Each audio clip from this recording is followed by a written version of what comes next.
The story of the girl with the white chestnut flower. Once upon a time, near the great river Sangpo, in a region full of wild animals, there was a man who had an only son named Lisange. This young man was skillful and brave, so his father let him hunt with him when he was a child.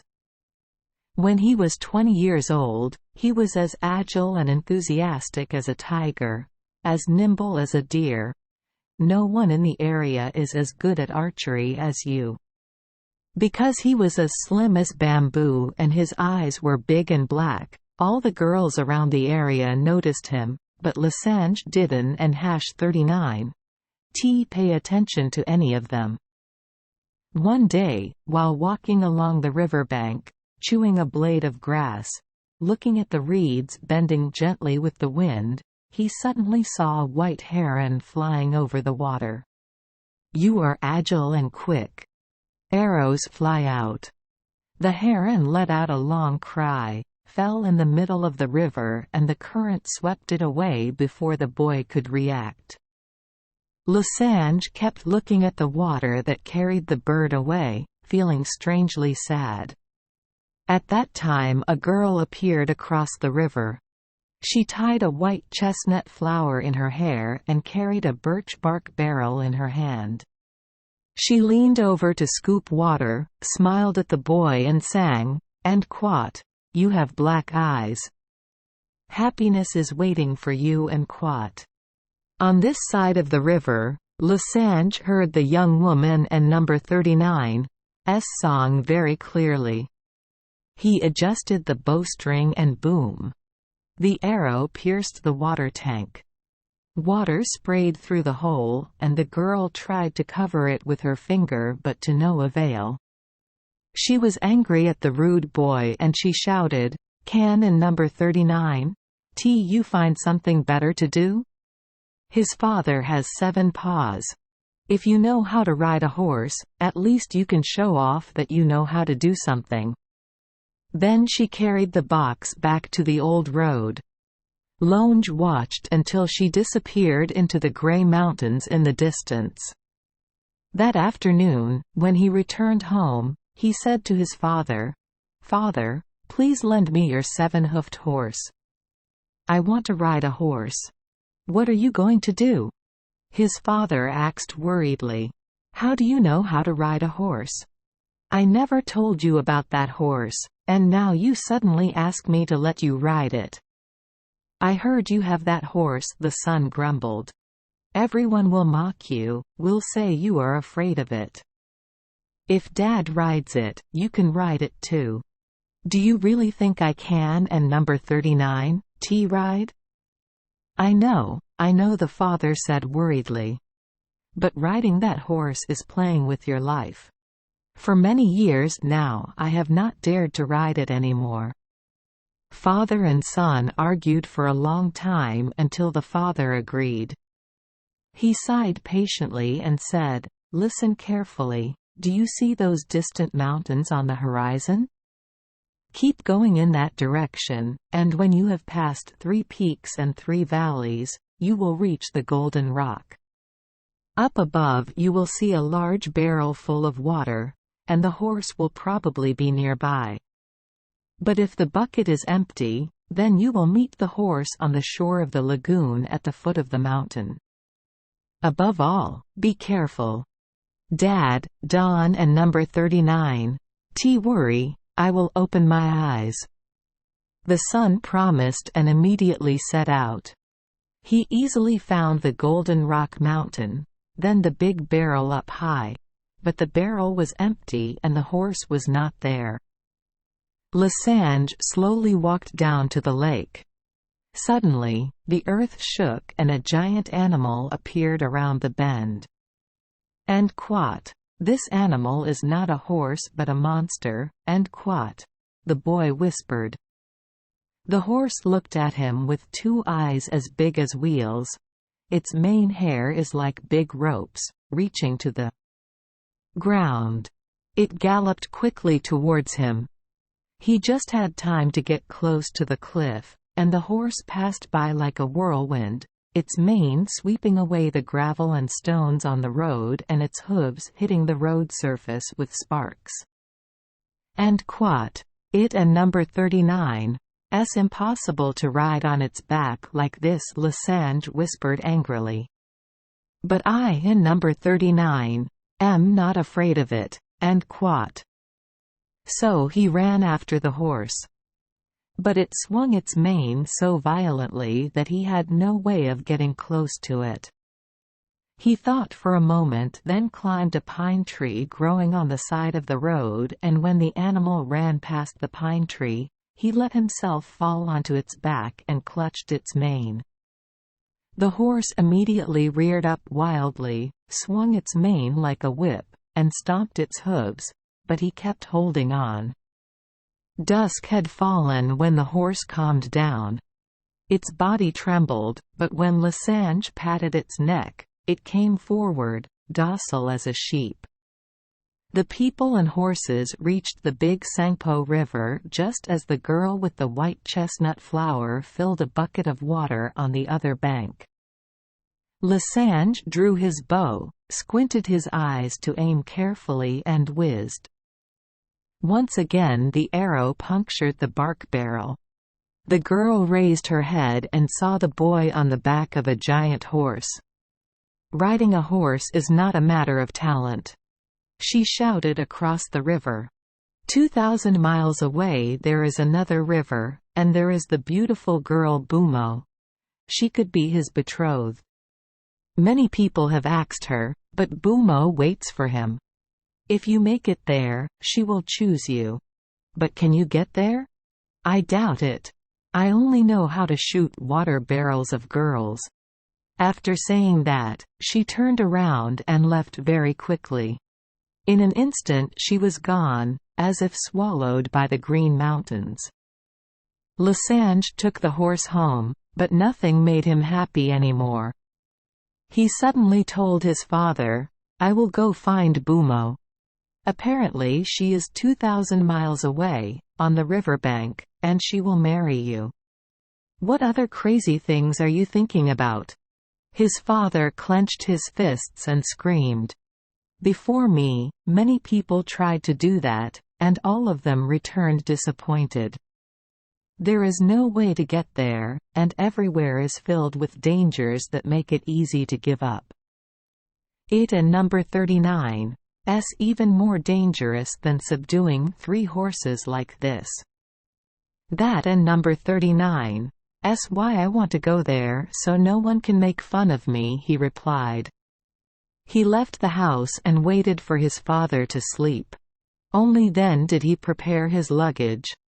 As soon as it was dawn in the east, he jumped on the back of a giant horse that was stamping its hooves impatiently, and spurred the horse to gallop, leaving behind a cloud of dust.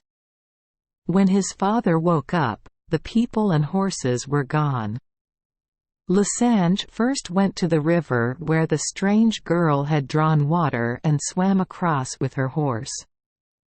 Reaching the other shore, he went deep through the Green Mountains, following the girl and number 39's trail. But when he entered the forest, he felt the ground beneath his horse and number 39's feet move. He rubbed his eyes, bewildered. Those were not mountain ranges, but the back of a giant earth dragon. The dragon writhed and the large belts coiled and unrolled to reveal 38 beautiful girls holding hands. Lessange was surprised and jumped behind a rock, but the girls saw him. They begged, "The gallant man on the giant horse, please protect us. If you Don and number 39 help us, we will never be able to return home. Without you, we will all die. How can I help you?" Lessange acts.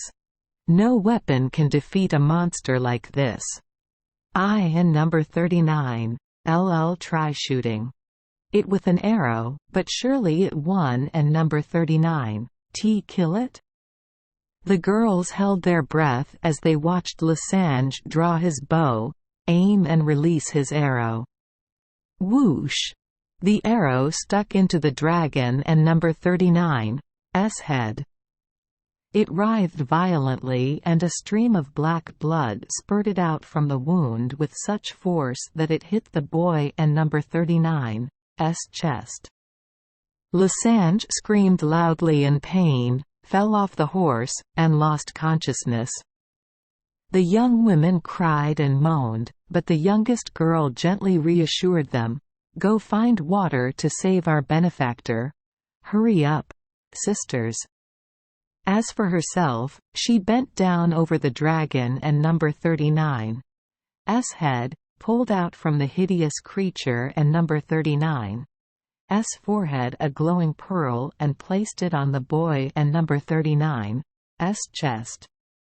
Lessange took a deep breath and opened his eyes. 38 beautiful young girls and number 39's faces surrounded him. The oldest girl said, "You saved us, so we want to repay you. Please marry one of us to be your wife." "I cannot accept." Lessange stood up and said. "I already have a lover in mind, a certain Miss Bumo. I and number 39's am looking for her." "Which Miss Bumo are you talking about?" Still the eldest sister asks. "Have you looked closely at us? We are the most beautiful girls in this area. That and number 39's why the dragon has captured us. Are you displeased with any of us?" Lessange didn't and #39's want to upset them, so he said, "Okay, I and number 39's pick one girl up," and he looked at them. The youngest sister stood behind everyone and bowed her head.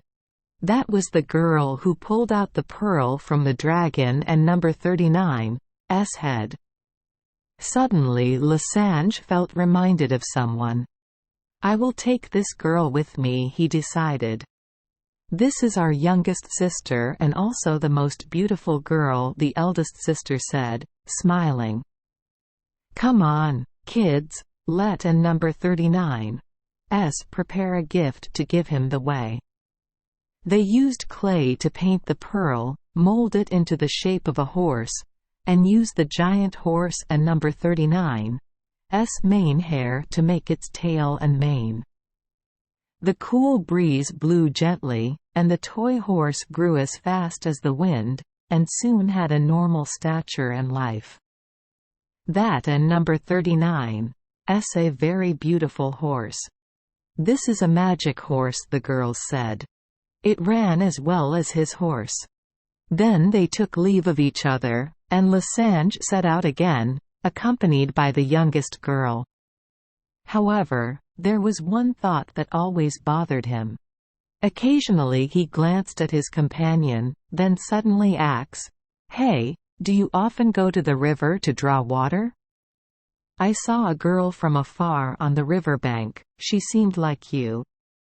The girl listened, her eyes shining. "But she has a white chestnut flower in her hair," Lessange added thoughtfully. He clearly saw that it was an and #39's. "Teamy," the girl said smiling. "But do I please you, or why did you choose me?" Okay, Lessange said, frowning. "You know I only think about Bumo." "Bumo, always just Bumo, why?" The girl asks. "He has an and #39's met her yet. Honestly, who knows what she and number 39's like. I Don and number 39's know how she is, but I will find her," Lessange assured. But to avoid upsetting his companion, he spoke quickly. "Don and number 39's be afraid, I and number 39's take care of you too. Now, she is my sister. When I take Bumo as my wife, I will also find her a decent husband." While talking, they went through the forest and came to a rushing waterfall. A large tree trunk lies across from one side of the waterfall to the other like a small bridge. Ahead, one sees a gloomy cave mouth. Lessange encouraged the horse to go over the falls on the tree trunk. Reaching the other side, he wanted to go into the cave, but the horse stopped dead in front of the black mouth of the cave. People heard terrible snoring from the bottom of the cave, and a sobbing voice echoed from the mouth of the cave. "Kind people, Don and number 39. Go into the cave." Lessange looked into the dark cave, and saw a slender little girl, her arms and neck tied tightly in a shackle. "My name is Mato," the girl continued. "This cave is home to 8 disgusting monsters that I must serve. One day when I was catching snails on the riverbank, they caught me. They threatened to eat me if I didn't and hash 39 cook for them. Imagine if they ate people. Luckily they and number 39 drunk and sleeping right now, but if you wake them up, they and number 39 I'll eat all 3 of us. If you see the pile of bones at the other end of the cave." Hearing that, Lessange was very surprised, and when he saw the little girl and number 39's pearly tears falling, he got angry. "Don and number 39, be afraid, baby, I won, and number 39, let them hurt you anymore. I will take you with me and take you home. But now I must go through this cave, because that is the way to go to Boma." As soon as he finished speaking, he heard a sound like a blacksmith and number 39's bellows, but incredibly loud. It was one of the 8 monsters yawning and blinking the 6 eyes on the side of its head when it noticed the light. "Run to the back quickly," Mato whispered. Next to the cave was buried a magic axe. With it he could resist the monsters. After an arduous day, Lessange was so exhausted that he could only sit on horseback. But he gathered all his strength, jumped off his horse, ran around the caves and dug up the ground to get the magic axe. The first monster lazily opened one eye, licked his lips and said, "Tisk, tisk, I smell fresh meat." "Hem. I feel a bit hungry," the second monster said as he snored. "I feel something strange in the air," the third child breathed very deeply, still sleepy but trying to sit up. "That and number 39's, my sister," Mato said from the cave entrance. "See the embroidered bag it brought me?" But none of the monsters paid attention to her words. "Last night I ate and drank too much," whined the fourth one. It stepped on its tail for the 3rd time. The 5th one scowled and said, "And quat. I told you not to drink too much and quat," it said while trying to remove its 8 legs. "Tisk, tisk. You and number 39 right, but when I like to drink the others also yawn, roll around, and spit." Meanwhile, Lessange dug up the ground under the pine tree and retrieved the magic axe. Before the monsters were fully awake, he reached the middle of the cave.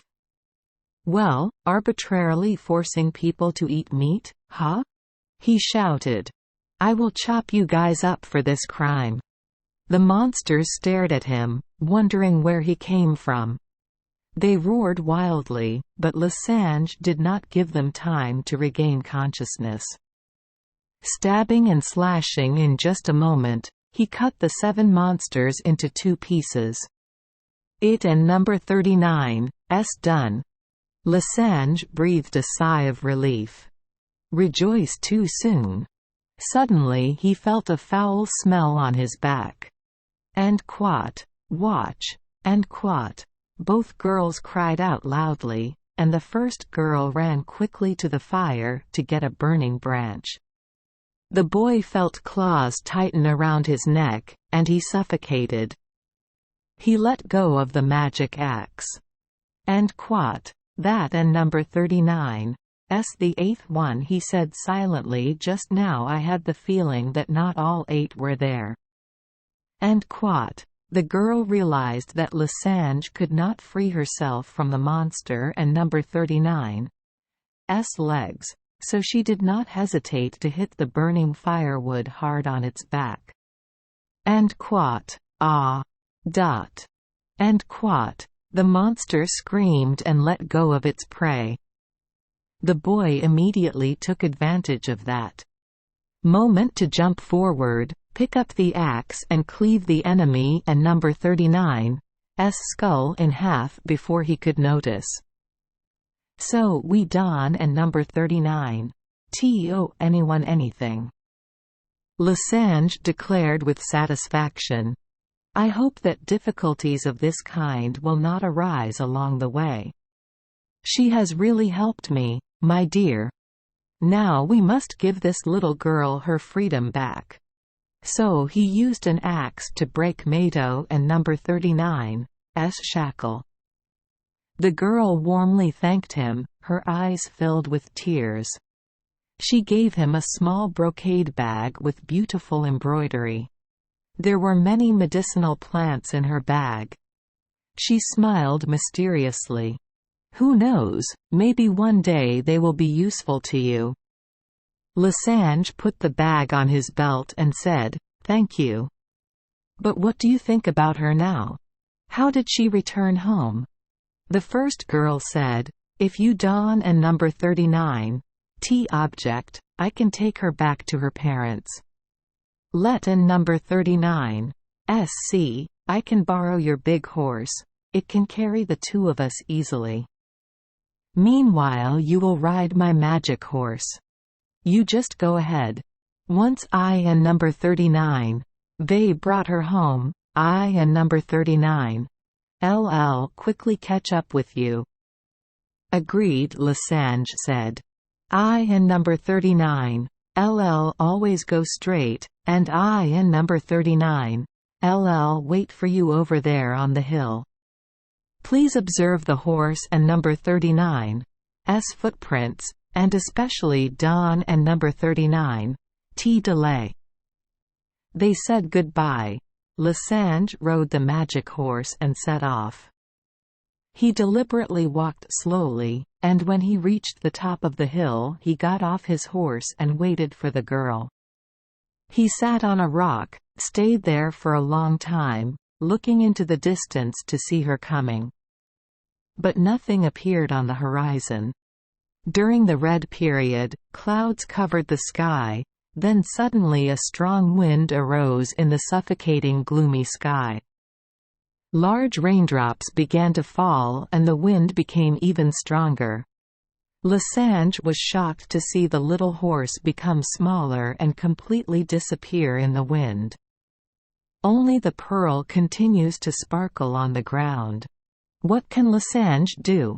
All I can do is wait, sit against a tree, and wait for the girl. The sky was clear again. The sun chased away the clouds and shone hot rays. Soon it was noon, the weather was stiflingly hot, and there was still no sign of the girl. And quat, this girl is really cool. Lessange grumbled. I and number 39's keep walking. She and number 39's keep up with me on horseback. And quat. So he went down the other side of the hill, to a small river, and stepped into the water to wade across. From the first step, his feet sank into the mud up to his knees. The second step, the mud comes up to waist level. At the same time, out of nowhere, a cloud of hungry mosquitoes filled his body. Lessange tried his best to resist, but when he chased away one mosquito, 10 other mosquitoes took its place. Mosquitoes swarmed more and more, getting bigger and bigger. And quat. These filthy people are coming to swallow me alive, and quat. Lessange thought angrily to himself. Suddenly he saw a mosquito as big as a fist flying towards him. He dodged, and while moving his hand touched the bag containing the medicinal plant. And quat. Who knows, maybe the smell of medicine can and number 39 T repel mosquitoes, and quat, he thought. He took a few tobacco leaves, crushed them in the palm of his hand and rubbed them all over his body. The mosquitoes buzzed and flew away immediately. Lessange sighed in relief. But he was still stuck in the mud, unable to move forward or take a step back. And quat, where is this girl hanging out, and quat? He was grumpy. Finally he heard the sound of horse hooves. The silhouette of a girl riding a horse is printed against the sky. She stopped, shouted loudly, in a reproachful voice. What in number 39's the point of being so hasty? Then splash in the mud? Do you take a cool shower? Great! Lessange growled. A wild boar bathed like me would surely consider it a great blessing. Nothing pleases him. The girl covered her mouth and laughed mockingly. As she spoke, she walked down to the riverbank. She looked around, surprised. Why are you walking? What did you do to the magic horse? The wind just blew a little and it evaporated into steam. Only this left. Lessange muttered, showing the pearl. Honestly, a magic horse is not very durable, the girl said. But you should keep the pearl carefully, it may still be useful to you. After that, the girl let Lessange sit on the same horse. The two of them crossed the river without any problems and arrived at a desolate, swampy area that ran as far as the eye could see. On the horizon appeared a hill. The boy showed his companion. Behind that hill over there is a valley with a river flowing through. Bumo lives there. My Bumo could never fully express my gratitude for what he endured to find her, the girl said gently. But who knows what she looks like? Are you sure you Don and number 39 T want to get back together with me? When I do something, I have to do it to the end, Lessange said. They rode through the swamp all that morning, the hot sun overhead and the mud and water splashed around them by the horse. Finally, they reached the top of a rather high hill and found a path to go down to the river bank. We and number 39 here, the girl said and jumped off the horse. I will stay at an acquaintance and number 39's house and wait for you here. We and number 39 meet again when you finish your work. Agreed, the boy said and felt relieved. I wondered how Bumo and #39's father would receive me if I went with her to his house. He said goodbye to the girl, took the horse and number 39's reins and went to find Bumo and #39's father and number 39's house. The villagers told him that his name was Norbu and that it was best to treat him properly. They pointed out the house and he went there immediately. Norbu listened, observed Lessange for a long time with a stern expression, then he said, "You are not the first person to propose to my child. There were many people and they all regretted coming here. Please think carefully before committing. I have overcome so many difficulties that I cannot return now," Lessange said. Then we can start now, the father announced.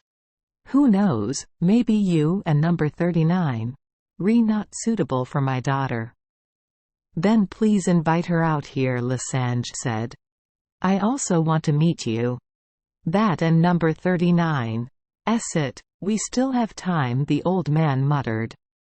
First you have to prove that you are worthy. Please follow me. He took the boy out into the yard, where a golden-haired horse was already saddled. He attached a coin with holes in the saddle, and whipped the horse and number 39's rump. The horse ran away, and the old man sneered, "Now chase it and shoot the arrow into the coin and number 39's hole." As soon as he finished speaking, Lessange jumped on the giant horse and took off. His arrow stuck in the middle of the designated target.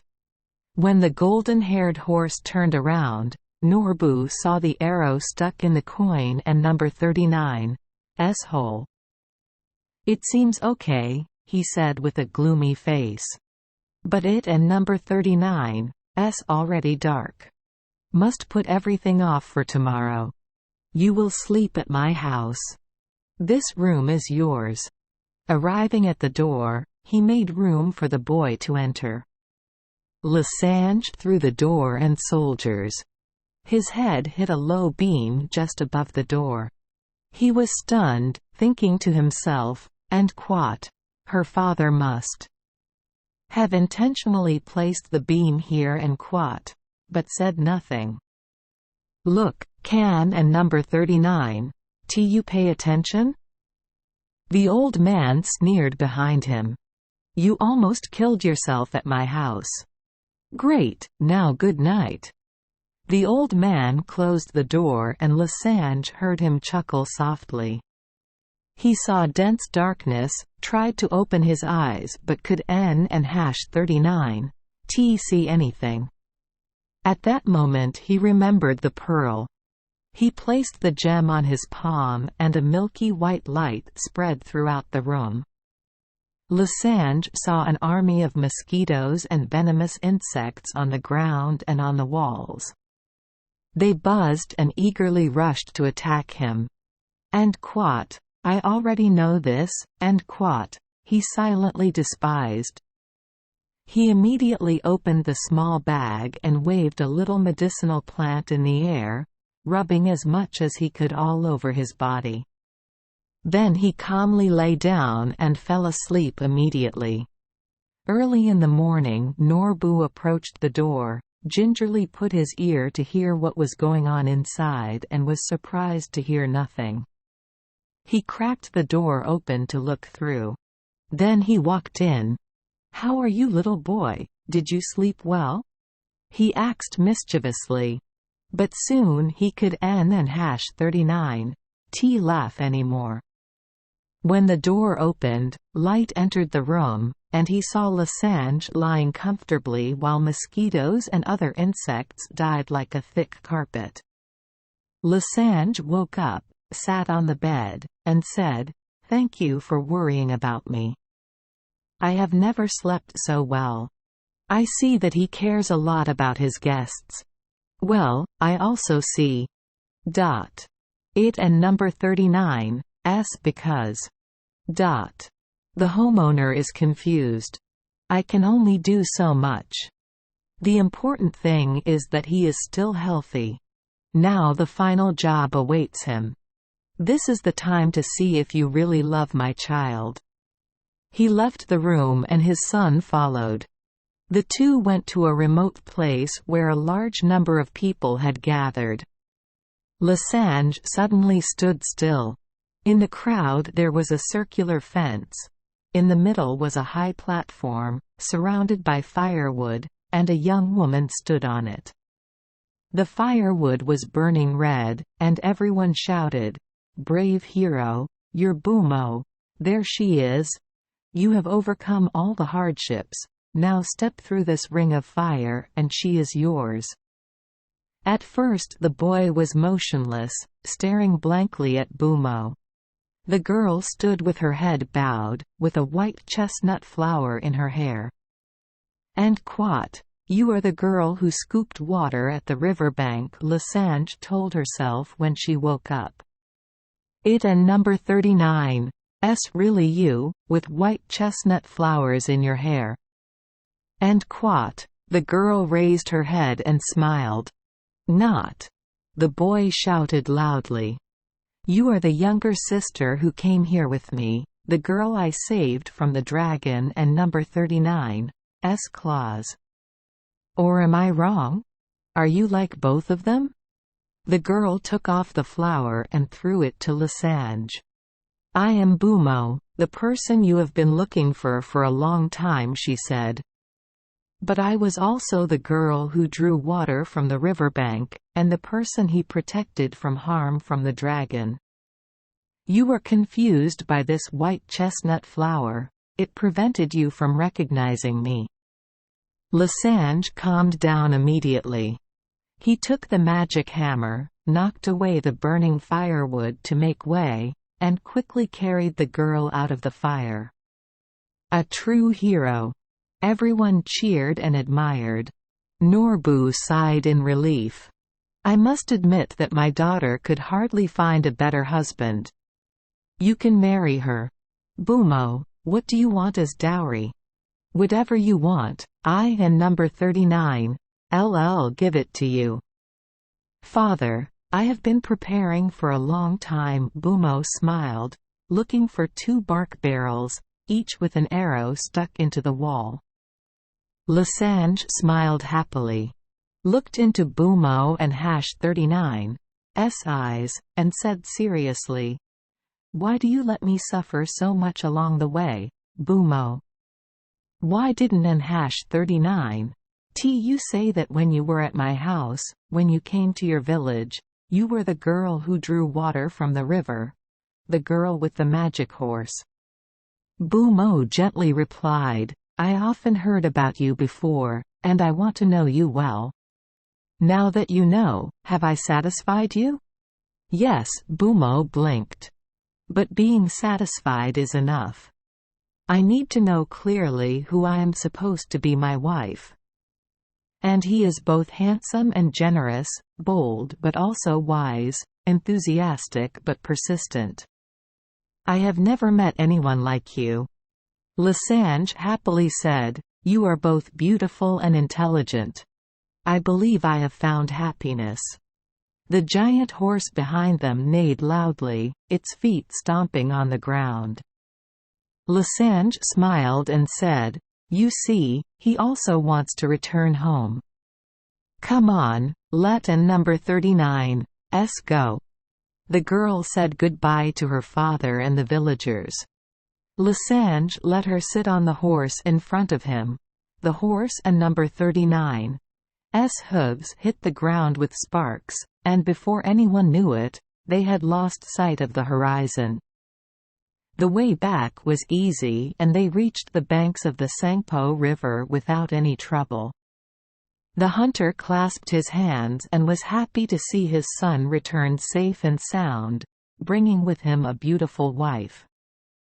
They lived long, peacefully and happily, because Bumo was not only beautiful but very wise. Thank you for joining us for today's fairy tale. We hope these stories bring joy and meaning to your day. If you love our channel, please hit the subscribe button so you won't miss any exciting tales. Wishing you a good night and sweet dreams. See you in the next story.